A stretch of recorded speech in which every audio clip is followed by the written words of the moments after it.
They looked like best friends, but one heart was hiding something dark. In the peaceful village of Igede, two girls grew up like sisters. Their names were Kemi and Ṣadé. They did everything together: fetching water, grinding pepper, dancing at the moon festival, even plaiting each other's hair. People in the village would say, "These girls must have shared the same womb." But they didn't. Kemi was the daughter of the village hunter.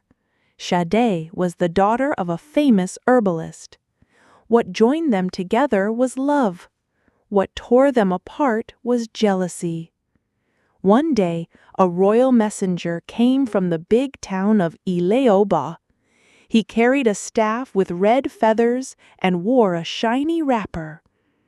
He stood in the village square and shouted, "The Prince of Yoruba is looking for a wife, a good girl with a kind heart. The king will reward her family with riches." The whole village went wild. Girls began to fix their hair. Mothers started boiling herbs to make their daughters glow. But Kemi just laughed. "A prince? That's not my business." Ṣadé, however, had a plan. "You must go," she told Kemi. "You're beautiful, kind, and you helped old Mama Titi after her hut burned down. You are the type the prince needs." Kemi smiled. "If you say so, but you will come with me, Abi?" Ṣadé nodded and hugged her tightly. "Of course, always." That night, as Kemi slept, Ṣadé sat in the dark, grinding a bitter root into powder. She looked at her best friend and whispered, "If only you knew what I carried in my heart." The next morning, both girls dressed in their finest wrappers and beads. They joined the line of maidens waiting at the palace. One by one, the prince interviewed them. When it was Kemi's turn, she walked in with no makeup, no perfume, just her shy smile and clear eyes. She greeted the prince with respect and answered his questions with honesty. The prince noticed her right away. "She's the one," he told his father. "She is pure and gentle like morning rain." The king agreed. "She will become a princess." But before the drums could sound, Ṣadé ran into the room crying. "My lord," she shouted, "forgive me, but I must speak the truth. Kemi is hiding something." The whole hall went silent. The king frowned. "What do you mean?" "She has been taking charms from a forest witch. I saw it with my own eyes. She wants to use it to control the prince's heart." Gasps filled the air. Kemi stood frozen. "No," she said, "that's not true. Ṣadé, why are you lying?" But Ṣadé knelt and began to weep. "I am only telling the truth to save my prince from danger." The king called his guards. "Search her bag." They did, and to everyone's shock, they found a black charm tied with red string. Kemi burst into tears. "I don't know where that came from. I didn't put that there." The king's voice boomed. "Take her away. We do not need witches in this palace." They dragged Kemi away in shame. The villagers gossiped. Her father wept. Her name was ruined. Ṣadé was chosen instead. The prince did not love her, but he obeyed his father. A royal wedding was prepared. Ṣadé wore coral beads and a crown. She danced in front of the people, smiling, but her heart was never at peace. That night, in her new room in the palace, Ṣadé looked into the mirror and saw Kemi's face in her mind. Her friend, her sister, the girl who once shared her food and secrets, now destroyed by one lie.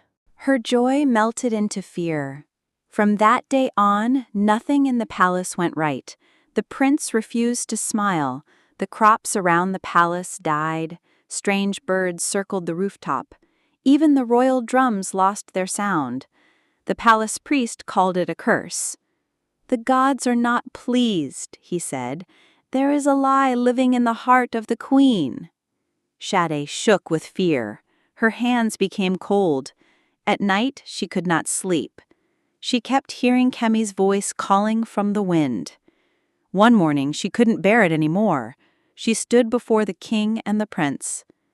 "I lied," she cried. "Kemi never used charms. I was the one who put it in her bag. I was jealous. I didn't want her to marry the prince." The king's eyes filled with anger.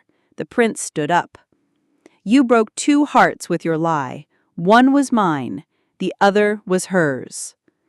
The king removed her crown and beads. "You are no queen. Leave this palace before the gods deal with you." Ṣadé fell to the ground begging, but no one listened. She was banished from the palace forever. The prince sent for Kemi, who had been hiding in her father's hut, crying every night. When she arrived at the palace gates, she looked frightened, but the prince came down and knelt before her. "I am sorry," he said. "I believed a lie, but my heart still chooses you." The king welcomed her with tears. The people rejoiced. The drums came alive again. Birds flew in circles above the palace, singing. Kemi became the queen, not because she had power or beauty, but because her heart was true. As for Ṣadé, she wandered the forest alone. Some say she was never seen again. Some say she became a bird crying from tree to tree.